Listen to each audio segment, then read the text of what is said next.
Bismillahirrahmanirrahim and Assalamu alaikum.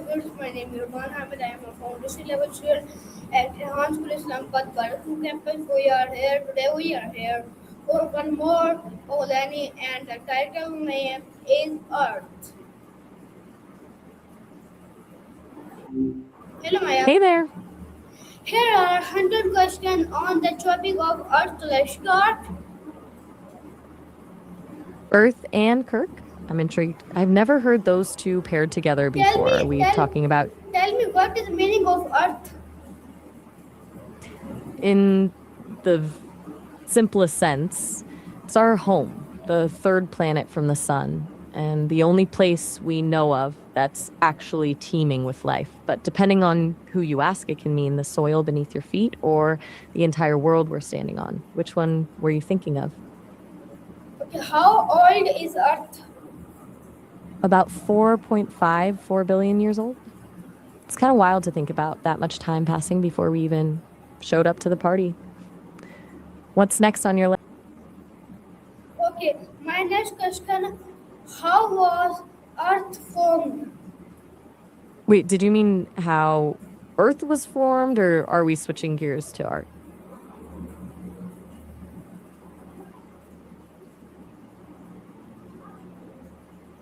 Okay, my next question, why is Earth called the blue planet?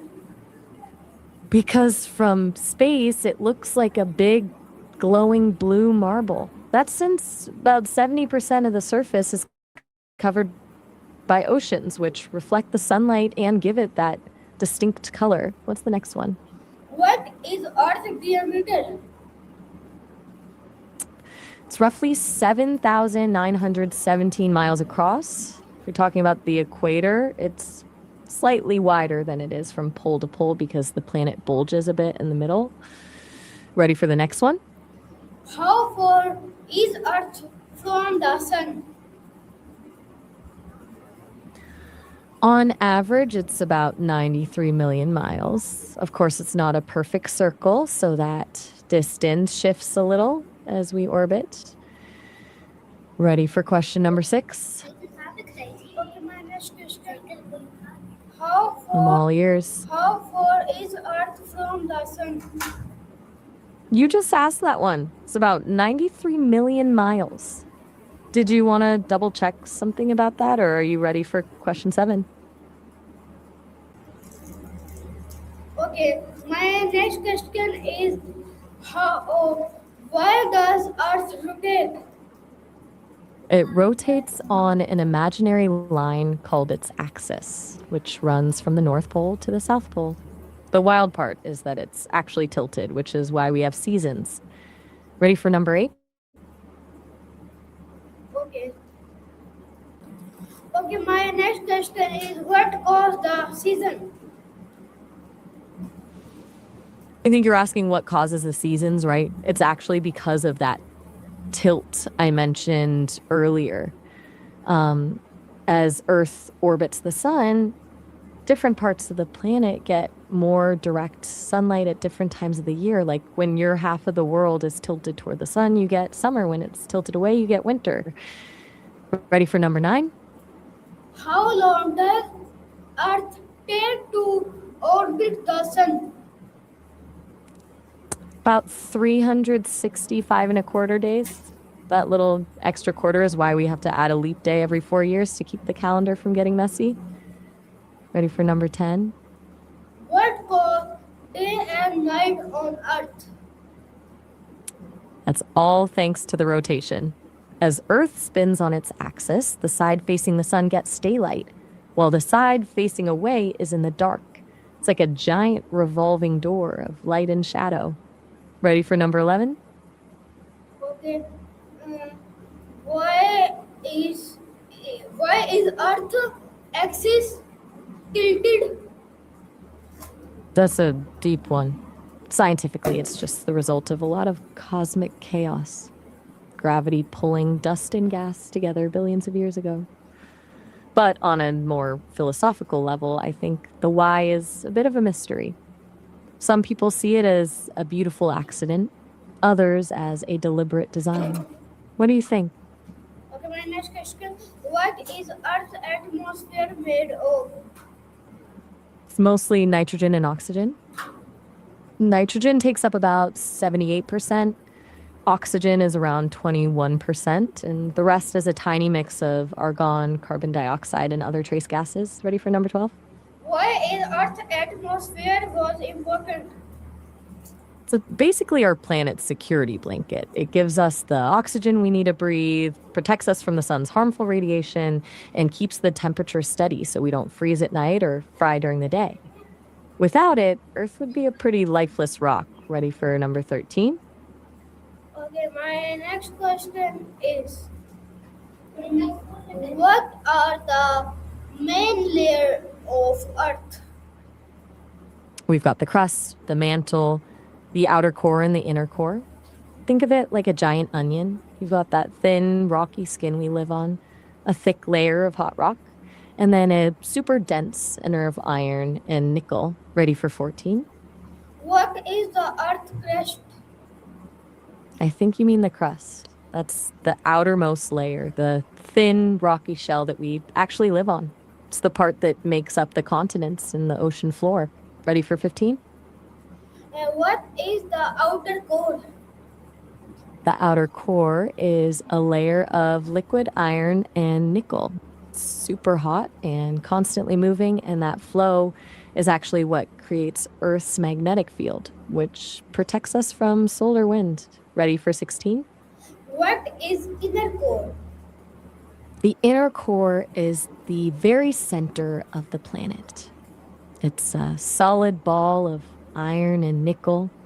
Even though it's the hottest part of Earth, it stays solid because the pressure from everything above it is so intense that the metal can't melt. Ready for 17? Why is Earth's core so hot? It's a combination of a few things. Some of that heat is left over from when the planet first formed, but a lot of it comes from radioactive decay, basically. Elements inside the core breaking down and releasing energy as they do. It's like What is Earth's magnetic field? that's basically our planet's invisible shield. It's created by those moving liquids in the outer core, and it keeps us safe by deflecting harmful particles from the sun. Without it, our atmosphere would eventually be stripped away. Ready for number 18? How does Earth's magnetic field protect us? It acts like a giant cosmic umbrella. It deflects the solar wind, which is just a stream of charged particles from the sun, and pushes them away from the planet. If those particles hit us directly, they'd strip away our atmosphere and blast the surface with radiation. It's basically the only reason we can exist here safely. Ready for 19? Okay, my next question is what are tectonic plates? I think you mean tectonic plates. Yep. Those are the massive, irregular slabs of rock that make up Earth's outer shell. They're constantly sliding around on top of the mantle, and when they bump into each other or pull apart, that's how we get things like earthquakes, volcanoes, and mountains. Ready for 20? Okay, my next question is why do earthquakes happen? It all comes down to those tectonic plates we just talked about. Basically, the plates don't always slide smoothly. Sometimes they get stuck and pressure builds up and then snap. They suddenly slip or break, releasing all that energy in a huge burst of shaking. It's like when you try to push a heavy piece of furniture and it suddenly jerks forward. Ready for number 21? What cause volcanic eruptions? That's all about magma and pressure. Deep underground, rock melts into magma, which contains a lot of gas. When the pressure from those gases gets too high, it forces the magma up through cracks in the crust until it finally bursts through the surface as lava. It's basically like shaking up a soda bottle and then popping the top. Ready for 22? What are mountains formed? Mountains usually form when those tectonic plates collide. Imagine two giant pieces of rock smashing into each other. The crust has nowhere to go but up, so it folds and crumples into these massive peaks. Some are even formed by volcanic activity where lava piles up over time. Okay, Ready for 23? what are the continents? They're the 7 massive land masses on Earth's surface. You've got Asia, Africa, North America, South America, Antarctica, Europe, and Australia. They're basically the giant rocky islands we all live on. Ready for 24? How many continents are there? 7. Asia, Africa, North America, South America, Antarctica, Europe, and Australia. Ready for 25? Which is the largest continent? That would be Asia. It's massive. It covers about a third of the entire land area of the planet. Ready for 26? Which is the smallest continent? That's Australia. It's the only one that's both a continent and a country. Ready for 27? What are the oceans? They're the vast bodies of salt water that cover most of the planet. You've got the Pacific, Atlantic, Indian, Southern, and Arctic oceans. They're basically the lungs of the world, regulating our temperature and providing a home to everything from tiny plankton to giant whales. Ready for 28? How many oceans in Earth? 5. Pacific, Atlantic, Indian, Southern, and Arctic. Ready for 29? Which is the largest ocean? That's the Pacific Ocean. It's absolutely ginormous. It actually covers more of the Earth's surface than all of the land masses combined. Ready for 30? Which is the smallest ocean? That would be the Arctic Ocean. It's much smaller and shallower than the others, and it's mostly covered in ice for a good chunk of the year. Ready for 31? Why is the ocean water salty? It all starts with the rain. Rainwater is slightly acidic, so it breaks down rocks on land and picks up minerals, especially salts. All that salty runoff flows into the rivers and eventually ends up in the ocean. Since the water evaporates but the salt stays behind, the oceans just keep getting saltier over millions of years. Ready for 32? How much of Earth is covered by water? About 71%. It's a lot, right? That's why it's so easy to call it the blue planet. Ready for number 33? How much of Earth water is drinkable? Only about 3%. And even then, most of that is locked up in glaciers and ice caps, so the amount we can actually get to and drink is tiny. It really makes you appreciate a glass of water, doesn't it? Ready for 34? Why is fresh water important? Because basically every living thing on this planet needs it to survive. Our bodies are mostly water, and plants need it to grow and make the oxygen we breathe. Since there's so little of it available compared to the salty oceans, it's arguably the most precious resource we have. Ready for 35? What is the water cycle? It's basically the planet's way of recycling its water. Water evaporates from the ocean, turns into clouds, falls back down as rain or snow, and then flows back into the sea to start all over again. It's one big continuous loop. Ready for number 36? What causes rain? It's all about that water cycle we just talked about. When water vapor in the air cools down, it condenses into tiny droplets that form clouds. Once those droplets get too heavy for the air to hold them up, they fall as rain. Ready for 37? What causes snow? It's similar to rain, but with a temperature twist. When the water vapor in the air cools down and freezes into ice crystals before it even hits the ground, you get snow instead of rain. Basically happens when the air is cold enough all the way down to the surface. Okay, Ready for 38? What causes hurricanes? Did you say in hoodie cans? I'm not sure I follow that one. Did you mean hurricanes or maybe something else entirely? Okay, what causes tornadoes? Wait, comedones? Like the Tornado.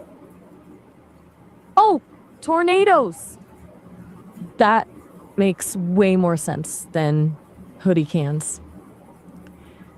Tornadoes happen when warm, moist air crashes into cold, dry air, creating an unstable atmosphere. If there's some wind shear, which is just wind changing speed or direction, it can start a column of air spinning horizontally, and then an updraft tilts it vertically into a funnel. Data science, it's basically a giant spinning atmospheric battle.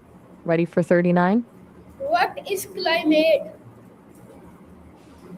Climate is basically the long-term average of weather patterns in a specific area, while weather is what's happening right now. Like if it's raining today, What is climate weather? is the big picture over decades. What? Weather is the short-term state of the atmosphere. It's basically whatever's happening outside your window right now. The temperature, the wind, whether it's sunny or pouring rain. That's all weather. It can change in a few minutes, unlike climate, which takes way longer to shift. Ready for number 40? Okay, how are climate and weather different?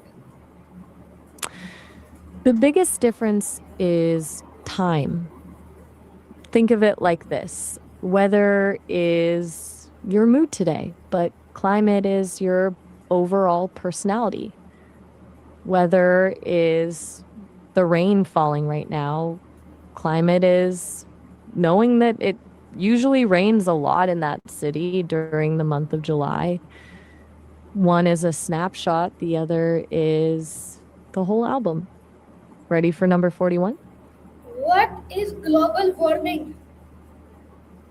It's the gradual increase in the average temperature of Earth's atmosphere and oceans. So it's mostly driven by the buildup of greenhouse gases like carbon dioxide, which trap heat from the sun and stop it from escaping back into space. It's basically like the planet is wearing a sweater that's becoming way too thick. Ready for number 42? What caused climate change? It's a mix of natural cycles and human activity. Naturally, Earth has always gone through warming and cooling phases, but lately it's mostly been driven by humans burning fossil fuels and cutting down forests, which releases a ton of carbon dioxide and other greenhouse gases into the air. Those gases trap heat, and that's what's pushing the temperature up faster than it ever has before. Ready for 43? What does pollution affect Earth? Pollution hits almost every single part of the planet. It poisons the air we breathe, leaks into the water we drink, and ruins the soil we use to grow food. It doesn't just hurt animals and plants, it messes with the entire balance of the ecosystem, making it harder for the Earth to regulate things like temperature and weather. It's basically like throwing trash into a complex machine and expecting it to keep running perfectly. Ready for 44? Okay, what is air pollution? That's when harmful gases, dust, and smoke get into the air we breathe. It usually comes from things like car exhaust, factories, and wildfires. It's a big deal because it doesn't just make the air smoggy, it can actually lead to health problems for people and animals. Ready for number 45? Yep, okay. My next question, what is water pollution? That's when harmful substances like chemicals, plastics, or sewage get into our rivers, lakes, and oceans. It ruins the water for the fish and plants living there, and it can make the water dangerous for humans to use too. It's basically turning our life source into a waste bin. Ready for 46? Okay. I'm ready when you are. Okay, 1 minute. Give me 1 minute. Okay, my next No problem question. at What would happen if Earth lost its atmosphere? It would be a complete disaster. First off, we'd all instantly run out of air to breathe, but it gets worse. Without the atmosphere to trap heat, the planet would freeze over, and without that shield to block radiation, the sun would essentially fry everything on the surface. We'd be living on a cold, dead, silent rock in a matter of minutes. Ready for number 47? Okay, 47 I'm all was set. 47 was last question. What can we do every day to make Earth healthier planet? There are so many small things that actually add up. You can start with the basics, reducing the amount of plastic you use, turning off lights when you leave a room, or even just walking instead of taking a car for short trips. Planting a tree or starting a small garden helps too, since plants are basically the planet's natural air filters. It's really about making those micro habits part of your routine. Ready for 48? Okay, viewers, this is my short colony. I hope you like it very, very much. जब तक के लिए अल्लाह हाफिज़ पाकिस्तान जिंदाबाद, France को भी जिंदाबाद।